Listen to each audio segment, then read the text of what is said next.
ओम शांति। आज 25 सितंबर 2022 की अव्यक्त मधुर महावाक्य रिवाज है 24 सितंबर 1992।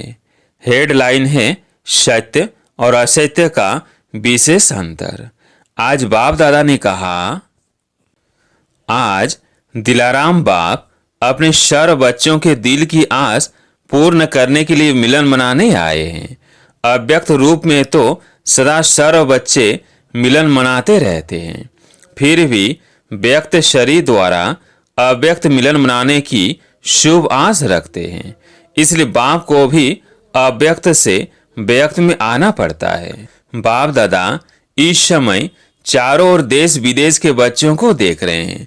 मन से मधुबन में हैं, आप साकार में हो और अनेक बच्चे अव्यक्त रूप में मिलन मना रहे हैं। बाप दादा भी सर्व बच्चों के स्नेह का रिटर्न दे रहे हैं जहां भी है, लेकिन याद द्वारा बाप के समीप दिल में है। शव के स्नेह के साथ बाप दादा सुन रहे हैं। बाप जानते हैं कि बच्चों के लिए सिवाय बाप के और कोई याद करने वाला है नहीं, और बाप को भी सिवाय बच्चों के और कोई है नहीं। सदा इसी स्मृति में रहते हैं कि मैं बाबा का और बाबा मेरा। यही स्मृति सहज भी है और समर्थ बनाने वाली है। ऐसा स्मृति स्वरूप स्नेही बच्चा साकार में तो क्या, लेकिन स्वप्न में भी कभी असमर्थ हो नहीं सकता। असमर्थ होना अर्थात मेरा बाबा के बजाय कोई और मेरापन आता है। एक मेरा बाबा यह मिलन मनाना। अगर एक के बजाय दो मेरा हुआ तो क्या हो जाता? वो है मिलना और वो है झमेला। कई बच्चे समझते हैं बाबा तो मेरा है ही, लेकिन और भी एक दो को मेरा कहना ही पड़ता है। कहते हैं और कोई नहीं, सिर्फ एक आधार चाहिए। लेकिन वायदा क्या है? एक बाप दूसरा ना कोई, या एक बाप एक और। भोले बन जाते हो, उस एक में अनेक समाये हुए होते हैं, इसलिए झमेला हो जाता है।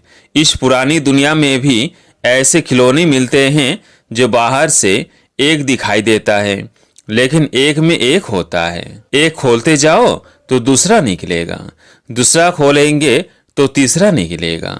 यह भी ऐसा ही खिलौना है, दिखाई एक देता लेकिन अंदर समाये हुए अनेक है। और जब झमेले में चले गए तो मिलन मनाना कैसे हो सकता? झमेले में ही लगे रहेंगे या मिलन मनाएंगे? सिर्फ दोनों ही सोचो। सिवाय एक बाप के संकल्प में भी अगर कोई आत्मा को व प्रकृति के साधन को मेरा सहारा स्वीकार किया तो ऑटोमेटिक ईश्वरीय मशीनरी बहुत फास्ट गति से कार्य करती है। जिस सेकंड अन्य को सहारा बनाया, उसी सेकंड मन बुद्धि का बाप से किनारा हो जाता है। सत्य बाप से किनारा होने के कारण बुद्धि असत्य को सत्य, रॉन्ग को राइट मानने लगती है, उल्टी जजमेंट देने लगती है। कितना भी कोई समझाएगा कि राइट नहीं है, लेकिन वो यथार्थ को, सत्य को भी असत्य की शक्ति से समझाने वाले को रॉन्ग सिद्ध करेगा। ये सदा याद रखो कि आज का ड्रामा अनुसार असत्य का राज है और असत्य के राज अधिकारी प्रेसिडेंट रावण है। उसके कितने शीश है, अर्थात असत्य की शक्ति कितनी महान है। उनके मंत्री महामंत्री भी बड़े महान हैं, उसके जज और वकील भी बड़े होशियार हैं। इसलिए उल्टी जजमेंट की पॉइंट से बहुत वैरायटी और बाहर से मधुर रूप की देते हैं। इसलिए सत्य को असत्य सिद्ध करने में बहुत होशियार होते हैं। लेकिन असत्य और सत्य में विशेष अंतर क्या है? असत्य की जीत अल्पकाल की होती है, क्योंकि असत्य का राज ही अल्पकाल का है। सत्यता की हार अल्पकाल की और जीत सदा काल की है। असत्य के अल्पकाल के विजयी उस समय खुश होते हैं। जितना थोड़ा समय खुशी मनाते वह अपने को राइट सिद्ध करते, तो समय आने पर असत्य के अल्पकाल का समय समाप्त होने पर जितनी असत्य के वश मौज मनाए, उतना ही 100 गुना सत्यता की विजय प्रत्यक्ष होने पर पश्चाताप करना ही पड़ता है। क्योंकि बाप से किनारा स्थूल में किनारा नहीं होता। स्थूल में तो स्वयं को ज्ञानी समझते हैं, लेकिन मन और बुद्धि से किनारा होता। और बाप से किनारा होना अर्थात सदा काल की सर्व प्राप्तियों के अधिकार से संपन्न के बजाय अधूरा अधिकार प्राप्त होना। कई बच्चे समझते हैं कि असत्य के बल से असत्य के राज में विजय की खुशी व मौज इस समय तो मना लें। भविष्य किसने देखा, कौन देखेगा, हम भी भूल जाएंगे, सब भूल जाएंगे। लेकिन यह असत्य की जजमेंट है। भविष्य वर्तमान की परछाई है। बिना वर्तमान के भविष्य नहीं बनता।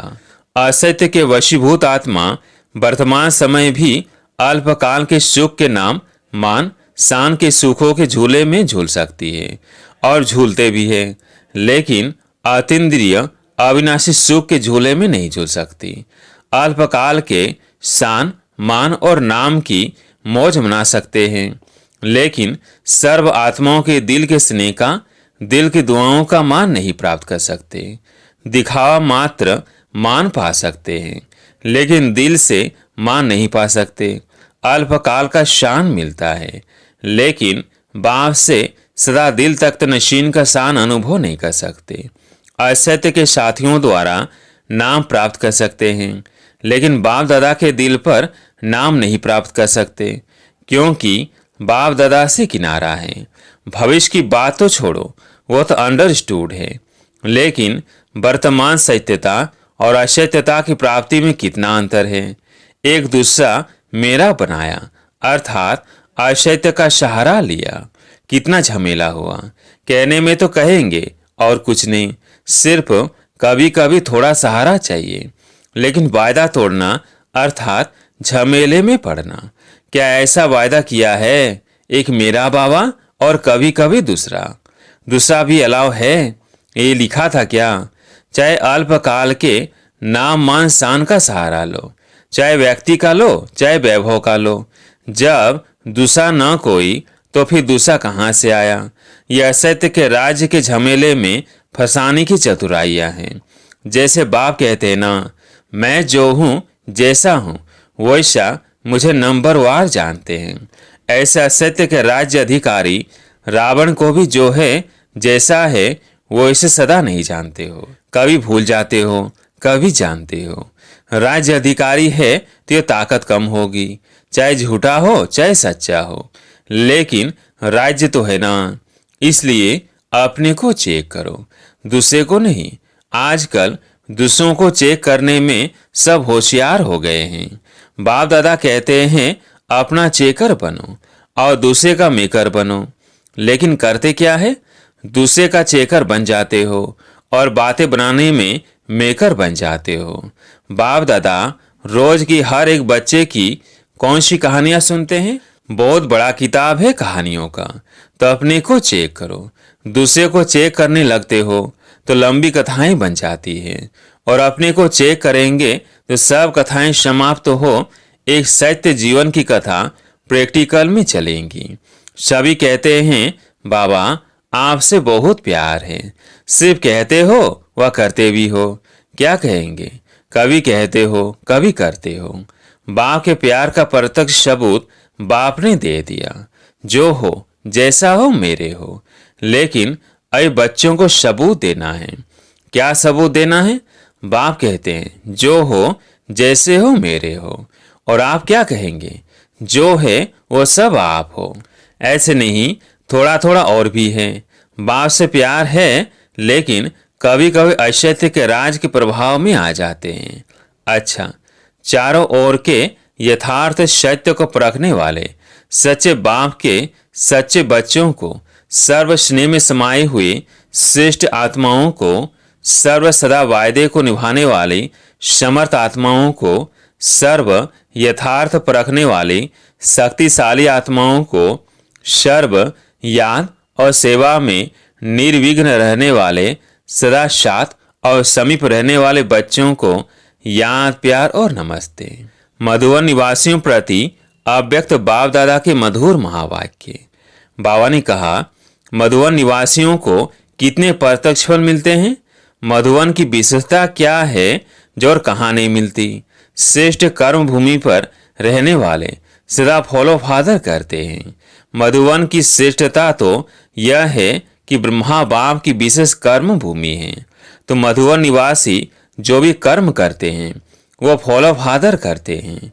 कर्म भूमि में विशेषता कर्म की है, तो कर्म फॉलो है। जो भी अमृत वेले से लेकर रात तक कर्म करते हो उसमें फॉलो फादर है। मधुवन निवासियों को और एक्स्ट्रा कर्म भूमि की याद का बल है। वह कर्म दिखाई देता है, वह देना है। क्या कहेंगे आप अपने में देखते हो। एक एक कदम सामने लाओ। उठना बैठना चलना बोलना संबंध संपर्क में आना सब में ब्रह्मा बाप के कर्म को फॉलो है। कर्म भूमि का फायदा तो यही है ना। तो इतना लाभ ले रहे हो, शक्तियां क्या समझती है। कर्म भूमि का लाभ जितना मधुवन ले सकता है उतना औरों को लेने आना पड़ता है। और आपको मिला हुआ है वरदान भूमि है, कर्म भूमि है। तो हर कर्म वरदान योग्य है। जो कोई भी देखे तो मुख से वरदान निकले, इसको कहेंगे वरदान भूमि का वरदान लेना।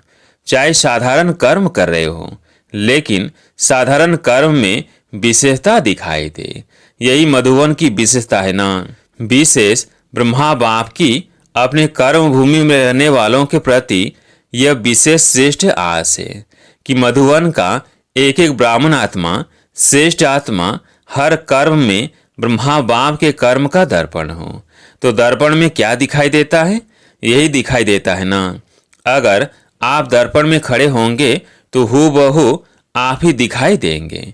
या दूसरा तो ब्रह्मा बाप के कर्म आपके कर्म के दर्पण में दिखाई दे।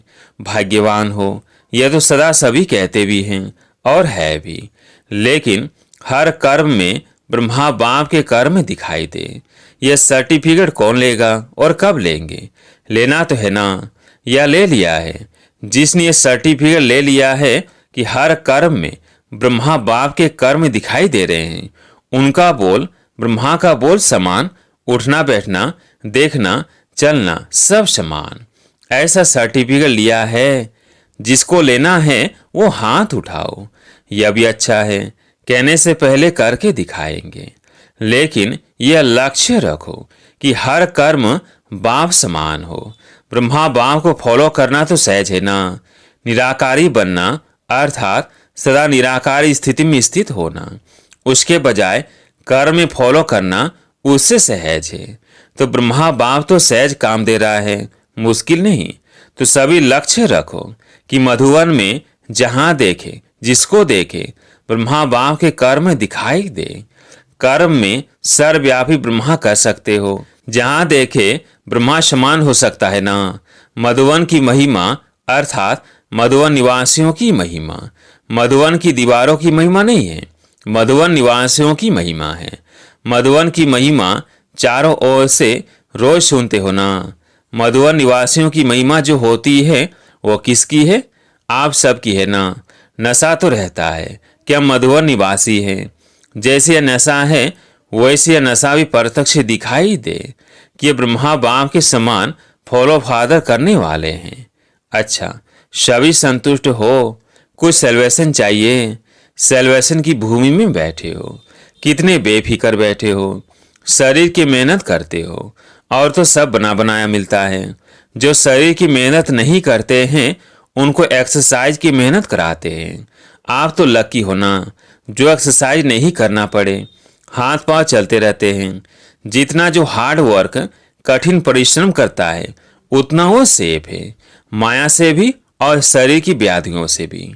बुद्धि तो बिजी रहती है ना, और फालतू तो कुछ नहीं चलेगा। तो जो सदा बिजी रहते हैं वे बहुत लकी हैं। इसलिए अपने को फ्री नहीं करना। चलो बहुत समय कर लिया, अब फ्री हो जाएं।